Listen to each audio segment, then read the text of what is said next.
नमस्कार, आप देख रहे हैं खबरों का सबसे विश्वसनीय और धमाकेदार बुलेटिन न्यूज ब्लास्ट और आपके साथ में विजेंद्र सोलंकी। शुरुआत करते हैं एक बड़ी अपडेट के साथ। लादूलाल पीतलिया नामांकन वापसी प्रकरण में लेटेस्ट अपडेट अब सामने आए। लादूलाल पीतलिया का लिखा हुआ खत। नामांकन वापस लेने से पहले लादूलाल ने लिखा था मुख्यमंत्री अशोक गहलोत को पत्र। पीतलिया ने सीएम गहलोत को पत्र लिखकर सुरक्षा मांगी थी। कर्नाटक में अपने प्रतिष्ठानों को लेकर सुरक्षा मांगी गई थी। पत्र में कर्नाटक की बीजेपी सरकार पर परेशान करने के गंभीर आरोप भी लगाए गए। नामांकन वापस लेने के लिए दबाव बनाने का भी आरोप लगाया गया और कहा गया कि कर्नाटक में मेरे सभी प्रतिष्ठान जबरन बंद करवाए जा रहे हैं, मेरे परिवार वालों को परेशान किया जा रहा है। मुख्यमंत्री गहलोत से की थी प्रकरण में हस्तक्षेप करने की अपील। आज ही सहाड़ा से अपना नामांकन वापस लिया है लादूलाल पीतलिया ने। दूसरी तरफ पूरे प्रकरण पर आया सतीश पूनिया का बयान और सतीश पूनिया ने नकारा पत्र की सत्यता को और कहा कि पार्टी के हित के लिए नामांकन वापस लिया लादूलाल पीतलिया। पार्टी की तरफ से कोई भी दबाव नहीं बनाया गया। पार्टी ने नामांकन वापस लेने की स्थिति में उनको दिया था सम्मानजनक प्रस्ताव और उसके बाद लादूलाल ने वापस लिया नामांकन। दरअसल जब से लादूलाल पीतलिया ने निर्दलीय के तौर पर नामांकन भरा तभी से सियासत गर्माती हुई नजर आई और इस बीच ये भी जानकारी लगी कि बाकायदा कर्नाटक की सरकार पर आरोप लगाया गया कि वहां पर लादूलाल पीतलिया के जो प्रतिष्ठान है उनको बंद कराया जा रहा है जबरन। पुलिस वहां उनको बंद करा रही है। आरोप यहां तक भी लगाए गए कि उनके परिवार वालों को परेशान किया जा रहा है। लेकिन अब जो लेटर वायरल हो रहा है वो 30/3/2021 का है, यानी कि 30 मार्च का लेटर है, जिसमें ये लिखा है कि मुख्यमंत्री सहायता करें और कर्नाटक के अंदर सुरक्षा प्रदान करें। प्रतिष्ठानों को खोलने के लिए उनके परिवार को सुरक्षा मुहैया कराई जाए। और इस लेटर के बाद एक बार फिर से सियासी भूचाल उठता हुआ दिखाई दिया। हालांकि बीजेपी प्रदेश अध्यक्ष डॉक्टर सतीश पूनिया ने पत्र की सत्यता को नकार दिया है, यानी कि वो ये कह रहे हैं कि पत्र सच नहीं है। वो ये भी कह रहे हैं कि पार्टी के हित में नामांकन वापस लिया लादूलाल पीतलिया ने। लेकिन एक वीडियो भी बहुत तेजी से वायरल हो रहा है जिसमें लादूलाल पीतलिया नामांकन वापस लेने के बाद गुस्से में बाहर निकलते हुए दिखाई दे रहे हैं और मीडिया से भी वो बात नहीं कर रहे हैं। इसके अलावा एक ऑडियो भी वायरल हो रहा है जिसमें वो कह रहे हैं कि ऊपर का दबाव और इस वजह से नामांकन वापस लिया जा रहा है। हालांकि ऑडियो की सत्यता फर्स्ट इंडिया नहीं करता, लेकिन सोशल मीडिया पर बहुत तेजी से वायरल हो रहा है। अब ये कहा जा रहा है कि दरअसल लादूलाल पीतलिया ने नामांकन इसलिए वापस लिया क्योंकि उनको सम्मानजनक प्रस्ताव देने की बात पार्टी की तरफ से की गई और उसके बाद लादूलाल ने नामांकन वापस ले लिया। बात करते हैं मधुशालाओं वाले महकमे के 2 निरीक्षक असमंजस के अंदर है। उनके सामने समस्या भी बड़ी है। अब क्या बस में बैठकर जाएं लोकेशन देखने के लिए? जब से लगे हैं तभी से निजी वाहनों से वो आवागमन कर रहे हैं, लेकिन इन दिनों महकमे के लिए सबसे बिजी शेड्यूल है। एक दिन के अंदर 8 से 10 मधुशालाओं की देखनी पड़ रही है लोकेशन और इस कठिन समय में भी घोड़ा गाड़ी नहीं मिल रही है, यानी बसों के जरिए उनको ये काम करना पड़ रहा है। जबकि 8 से 10 जगह उनको जाना होता है, मधुशालाओं के लिए लोकेशन देखनी होती है। सवाल यही है कि घोड़ा गाड़ी आखिर कब मिलेगी? वहीं जब मधुशाला कंपोजिट तो फिर डिपो क्यों नहीं है? यह भी एक गंभीर सवाल है क्योंकि मधुशालाओं से जुड़े महकमे में उठ रही जोर और शोर से ये डिमांड कि कल से नए आए ठेकेदार पहुंच रहे देशी की पेटी लेने के लिए। अब डिमांड तो वो कर रहे हैं कि हमें 100 पेटियां दीजिए, लेकिन उनको थमाई जा रही है सिर्फ 5 पेटी और इन 5 पेटियों के लिए भी उनको झोटवाड़ा तक दौड़ लगानी पड़ रही है। जबकि कमाल की बात यह है कि अंग्रेजी की पेटी लेने के लिए शहर में 4 बड़े डिपो बने हैं। अब ठेकेदार यह भी मांग कर रहे हैं कि जब एक दुकान पर सब कुछ रखा जा सकता है, देसी भी रखा जा सकता है और अंग्रेजी भी रखा जा सकता है, तो फिर एक ही डिपो पर अंग्रेजी और देशी एक साथ क्यों नहीं मिल रही? क्यों उनको बार बार अलग अलग जगहों पर चक्कर लगाने के लिए मजबूर होना पड़ रहा है और इससे ठेकेदारों की समस्या बढ़ रही है। सवाल यह भी कि आखिर कितने लंबे वक्त तक इस तरीके से ठेकेदारों को मजबूर होना पड़ेगा। वहीं बात करते हैं पूरब की, क्योंकि आखिर सुधर गई पूरब की सेहत। हमने आपको एक रिपोर्ट दिखाई थी जिसमें कहा था कि पूरब के अंदर दुकानें उठ नहीं रही हैं, वजह थी अवकाश। लेकिन अवकाश से आने के बाद निरीक्षक ने पूरे सर्किल को संभाल लिया है। जयपुर शहर के पूर्वी इलाके में अब मधुशालाओं की बाहर आ गई है। 2 सप्ताह पहले तक सबसे ज्यादा खाली दुकानें पूरब के अंदर ही दिखाई दे रही थी। लेकिन निरीक्षक जब वापस लौटी तो परफॉर्मेंस वो दे रही है। अब 46 में से 39 दुकानें अलॉट हो चुकी हैं और लोकेशन भी अप्रूव कर दी गई, यानी कि जो पूरा पिछड़ रहा था वो वापस आगे वाली पंक्ति में दिखाई दिया। और राजस्थान में एक इतिहास रचा गया। दरअसल मरुधरा की जमीनें अब बिजली उगलती हुई नजर आई। मुख्यमंत्री अशोक गहलोत की मंशा के अनुरूप ऊर्जा विभाग को एक बड़ी उपलब्धि मिली है। कुसुम योजना के एक कंपोनेंट श्रेणी का देश का पहला प्लांट राजस्थान के अंदर लगा है और राजस्थान में इस प्लांट को कमीशन किया गया है। जयपुर के कोटपुतली स्थित भालोजी गांव के अंदर 1 मेगावाट क्षमता का प्लांट लगा दिया गया। कृषक देवकरण यादव की 3.50 एकड़ जमीन पर 3 करोड़ 70 लाख की लागत से यह प्लांट लगाया गया और उसमें लगभग 6 महीने के आसपास का वक्त लगा। प्लांट से हर साल 17 लाख यूनिट बिजली का उत्पादन होगा।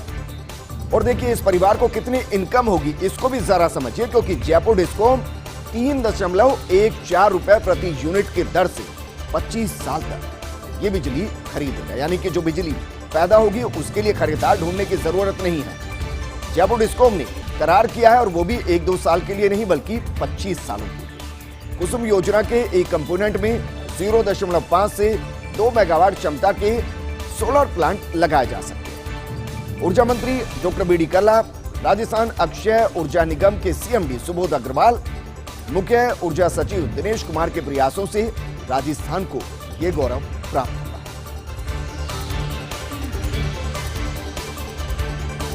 वहीं बिजली अभियंताओं को प्रमोशन के तमगे का इंतजार है। बात जयपुर डिस्कॉम में पदोन्नति की कतार लगे अभियंताओं। दरअसल अधीक्षण अभियंता और इससे ऊपर के पदों पर पदोन्नति पर मोहर लगती है। डिस्कॉम चेयरमैन की स्वीकृति पर ही मिलती है पदोन्नति। जानकार सूत्रों ने अब संकेत दिए हैं कि कुछ टेक्नोक्रेट्स की पदोन्नति की फाइल चेयरमैन के पास विचाराधीन है। हालांकि प्रमुख ऊर्जा सचिव समेत 4 महत्वपूर्ण पदों की जिम्मेदारी निभा रहे हैं चेयरमैन। ऐसे में अब टेक्नोक्रेट को चेयरमैन साहब की फुर्सत का इंतजार है।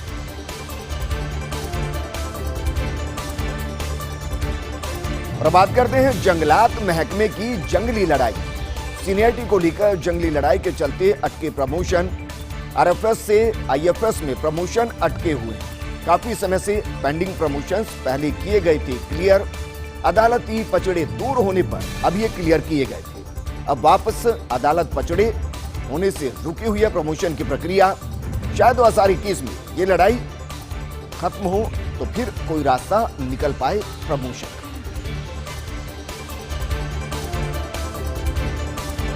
और किस तरीके से जवाबी या कहें कि जुबानी वार प्रतिवार एक तरीके से मेवाड़ में दिखाई दे रहा है। जयपुरी प्रताप ने स्वीकारी मेवाड़ी गुलाब की चुनौती।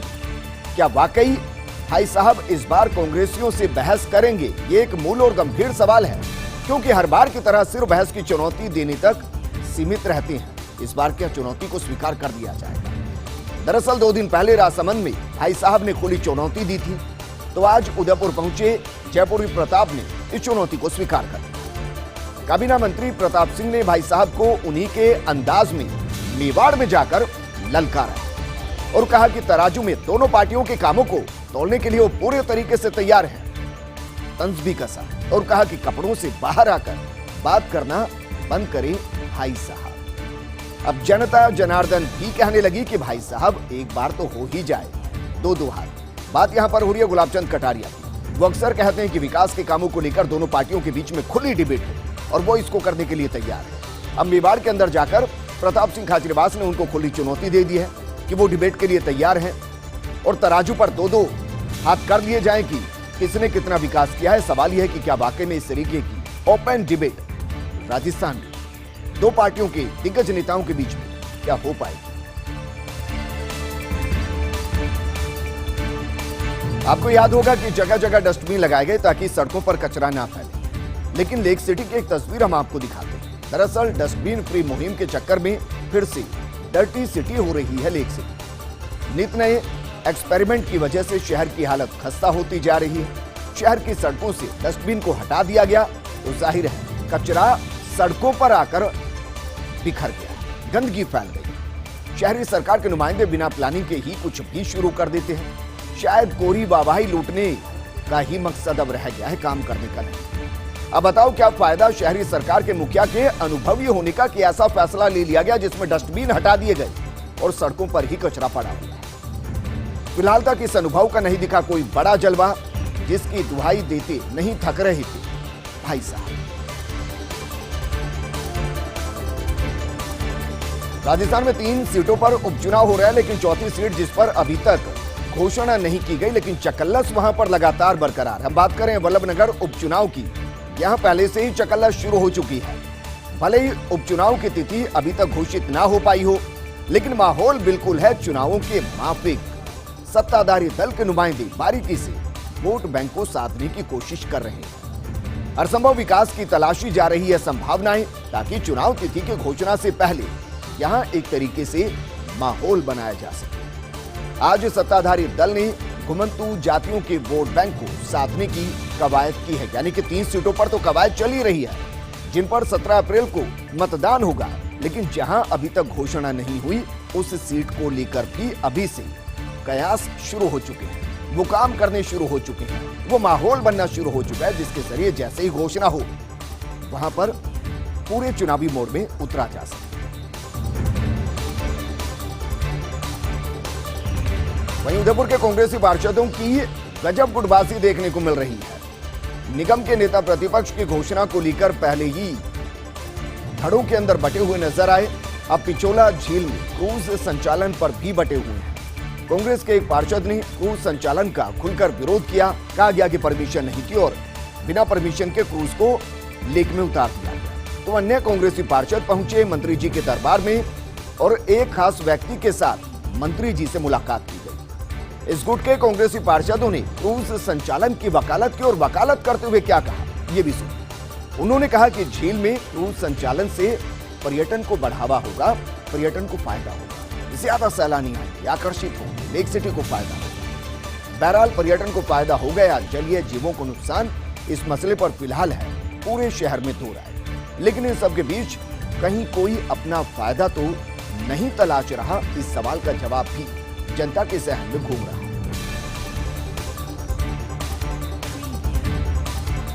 और बात करते हैं सीताराम। अचानक खुल गई सीताराम की किस्मत। जयपुर के विद्याधर नगर से कांग्रेस प्रत्याशी थे सीताराम अग्रवाल, अपना बूथ गंवाकर 30,000 से ज्यादा वोटों से हारे। लेकिन 2 दिन पहले अचानक सीताराम की किस्मत खुली। मुख्यमंत्री आवास से गुवाहाटी चलने के लिए उनके पास फोन आया। असम में बड़ी संख्या में सीताराम की सहजातीय लोग रहते हैं। गहलोत के साथ 2 दिन रहने से अब उनका नाम अचानक से चर्चाओं में आ गया है और आने वाले समय में सीताराम को कोई बड़ी और अहम जिम्मेदारी मिल सकती है, इसके भी कयास शुरू हो चुके हैं। अब ये सत्ता में भी मिल सकती है, संगठन में भी, कहीं पर भी ये जिम्मेदारी मिल सकती है, इसकी चर्चाएं चल रही हैं। ऐसे में चुनाव का सबसे बड़ा फायदा सीताराम को।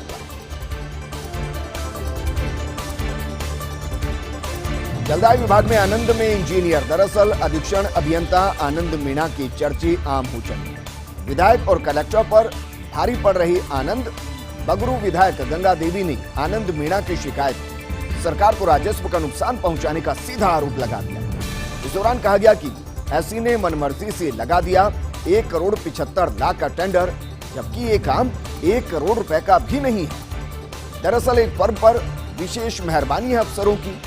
अब तक करीब 50 लाख रुपए में हुई है बगरू में सप्लाई। काफी जगह ट्यूबवेल लग गए, पाइपलाइन डाली गई, फिर भी इस बार 2.25 करोड़ का बजट कर दिया गया है और इसको लेकर अब अधिकारियों और नेताओं के बीच में खींचतान शुरू हो गई। बुलेटिन में खबरों का सिलसिला लगातार जारी है, लेकिन यहां रुकेंगे एक छोटे से ब्रेक के लिए। जल्द हाजिर।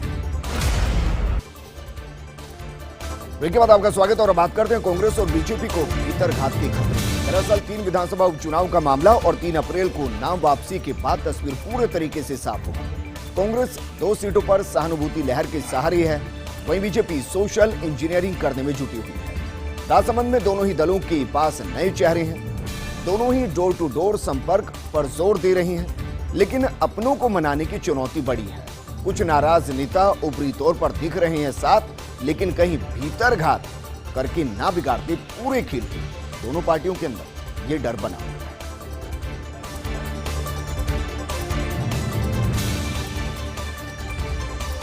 आखिर कामयाब हो गई जीएसटी अफसरों की एक लॉबी की कोशिश। कुछ प्रभावशाली विधायकों और नौकरशाहों के दबाव में राज्य सरकार ने बना लिया अपना मन।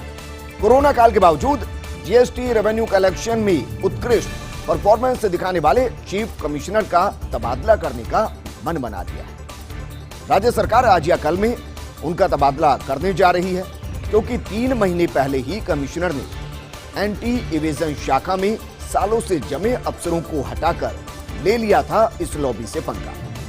और तभी से इस लॉबी ने चला दी थी एक ईमानदार कमिश्नर को हटाने की मुहिम। कुछ प्रभावशाली विधायकों के अलावा इस मुहिम को 1-2 बड़े अफसरों का भी नैतिक समर्थन हासिल। और अंततः आज या कल में कमिश्नर के तबादले के साथ ही कुछ लोगों की मुराद पूरी होती दिखाई देती। अब इस तबादले के प्रस्ताव पर केवल मुख्यमंत्री की औपचारिक मंजूरी का ही इंतजार रहा है।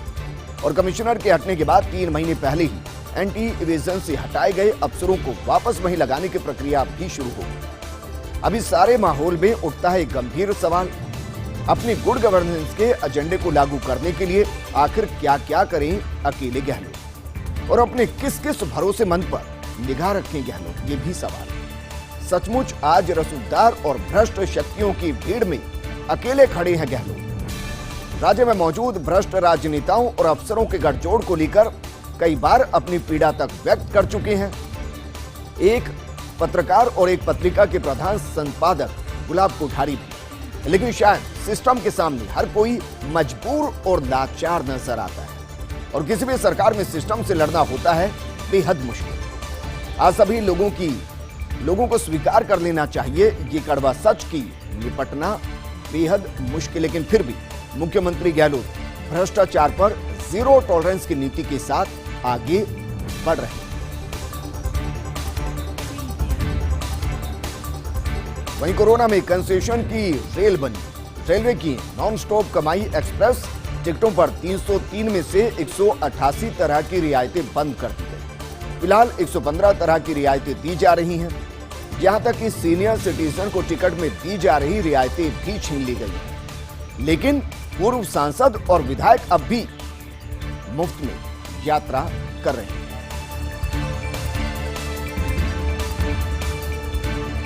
विपक्ष की कमान कौन संभालेगा, ये एक गंभीर सवाल है, क्योंकि शिवसेना, एनसीपी, डीएमके, टीएमसी के विरोध के बीच चर्चाएं। सबसे पहला मसला शरद पवार बनाम राहुल गांधी का है। आपको याद होगा कि बाकायदा शिवसेना की तरफ से शरद पवार का नाम आगे बढ़ा दिया गया था और कहा गया था कि अगर विपक्ष के नेता के तौर पर किसी को आगे बढ़ना है तो फिर शरद पवार नाम सबसे मुफीद है। लेकिन दूसरी तरफ एमके स्टालिन ने अपना दाव राहुल गांधी पर लगाया। शिवसेना के मुखपत्र में शरद पवार को योग्य बताया गया, लेकिन हाल ही में पवार की सेहत नाजुक चल रही है और उम्र भी काफी ज्यादा हो चली है। वहीं ममता बनर्जी ने जिस तरीके से तमाम विपक्ष के नेताओं को पत्र लिखा और बीजेपी के खिलाफ एकजुटता का मैसेज देने की संदेश देने की कोशिश की, वहां से भी चर्चाएं काफी ज्यादा। लेकिन यह भी सच्चाई है कि बंगाल चुनाव परिणाम में ही तय होगा कि दीदी का भविष्य क्या होगा और दीदी का भविष्य विपक्ष की राजनीति में क्या रहेगा और दीदी का कद विपक्ष के नेताओं के बीच में कितना रहेगा।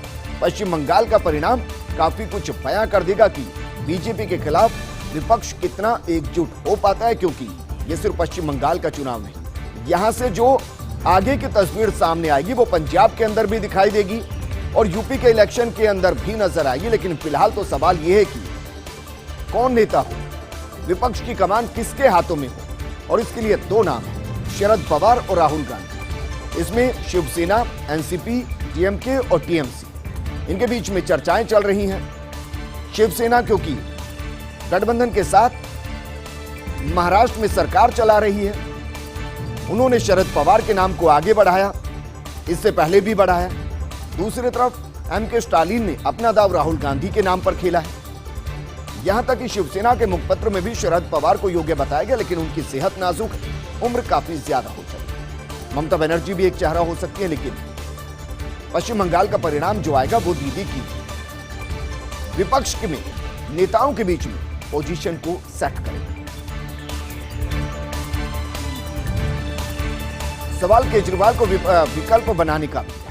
विपक्षी राजनीति में जगह बनाने में जुटी आम आदमी पार्टी फिर बात चाहे किसान आंदोलन की हो, केंद्र से टकराव की हो, ये वो मुद्दे जिसको लेकर आम आदमी पार्टी को बल मिला, केजरीवाल आगे बढ़कर सामने आए। हालांकि उनको माना जाता है बीजेपी की ही बी टीम। गवर्नेंस को लेकर गंभीर है केजरीवाल की पोस्ट आइडियोलॉजी। उत्तर प्रदेश, पंजाब, गुजरात, कर्नाटक से केजरीवाल कर सकते टेक ऑफ। एनसीटी को लेकर फिलहाल केजरीवाल केंद्र के विरोध में हैं, लेकिन क्या वाकई में सवाल यह है कि केजरीवाल विकल्प बनने की तैयारी किए हैं या वो बन सकते हैं। विपक्षी राजनीति में जगह बनाने के अंदर आम आदमी पार्टी जरूर लगातार कोशिश करी और कई आंदोलन के जरिए आम आदमी पार्टी आम आदमी के बीच भी पहुंचने की, पैठ बनाने की कोशिश कर रही है। प्रधानमंत्री नरेंद्र मोदी का विपक्षी नेताओं से सद्भाव, दरअसल वैक्सीन डिप्लोमेसी के बाद विपक्ष के प्रति मेडिकल डिप्लोमेसी। पिछले एक हफ्ते में 3 बड़े नेता कोरोना संक्रमित हुए हैं। शरद पवार, फारूक अब्दुल्ला, एचडी देवेगौड़ा, और पीएम ने दुआ की। पीएम मोदी के सद्भाव से गदगद हुए थे एचडी देवेगौड़ा। हालांकि पिछले दिनों तीनों नेताओं के बीजेपी के संपर्क में होने की चर्चाएं भी थी। शरद पवार के अमित शाह से मिलने की खबर थी। कर्नाटक में देवेगौड़ा की पार्टी जेडीएस और बीजेपी के साथ की खबरें हैं। वहीं जम्मू कश्मीर में बीजेपी और नेशनल कॉन्फ्रेंस के बीच सद्भाव की खबरें बनी हुई है। तो क्या ये मेडिकल डिप्लोमेसी भविष्य की राजनीति को इफेक्ट करेगी? और जिस विपक्ष को एकजुट करने की तमाम नेता कोशिश कर रहे हैं, क्या उस विपक्ष के ही बड़े नेताओं को बीजेपी अपने अंदर समाहित कर देगी, अलायंस बना लेगी? ये इन चुनाव के परिणाम और आने वाली राजनीति तय करेगी। वहीं बीजेपी में इन दिनों राजनीति का कर्नाटक मॉडल बेहद खास है। पिछले दिनों कर्नाटक में मंत्री बनने के एक फॉर्मूले की बड़ी चर्चा हुई। बीजेपी के असंतुष्टों ने सीडी का मुद्दा उठाया। हालांकि ये खुलासे के बाद कोर्ट से प्रसारण पर रोक लगवा ली गई। के ईश्वरप्पा ने मुख्यमंत्री पर कामकाज में दखल के आरोप भी लगाए और वो राज्यपाल तक पहुंच गए। उन्होंने कहा कि वो उनके विभाग में सीधा हस्तक्षेप कर रहे हैं, उनको रोका जाए। ट्रांजैक्शन और बिजनेस रूल्स 1977 का हवाला देकर ये शिकायत की गई।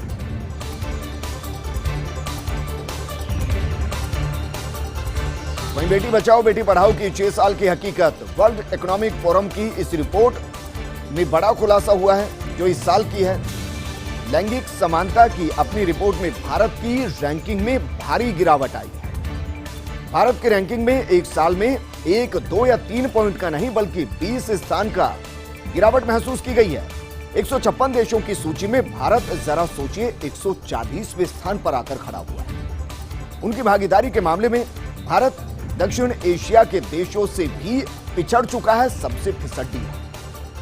भागीदारी में 2019 में भारत जहां 23.1% की हिस्सेदारी बनाए हुआ था, महिला भागीदारी में पिछले साल ये गिरकर 9.1% पहुंच गई भारत के अंदर। लिंग अनुपात और महिलाओं के स्वास्थ्य को लेकर भी सबसे बुरी स्थिति है। इस मामले में भारत 156 देशों की सूची में 155वें स्थान पर है। यानी सिर्फ एक देश जो भारत के नीचे, बाकी सबसे नीचे भारत आकर टिका है। हालांकि लिंग अनुपात, महिला स्वास्थ्य को लेकर चीन भारत से पिछड़ा हुआ है।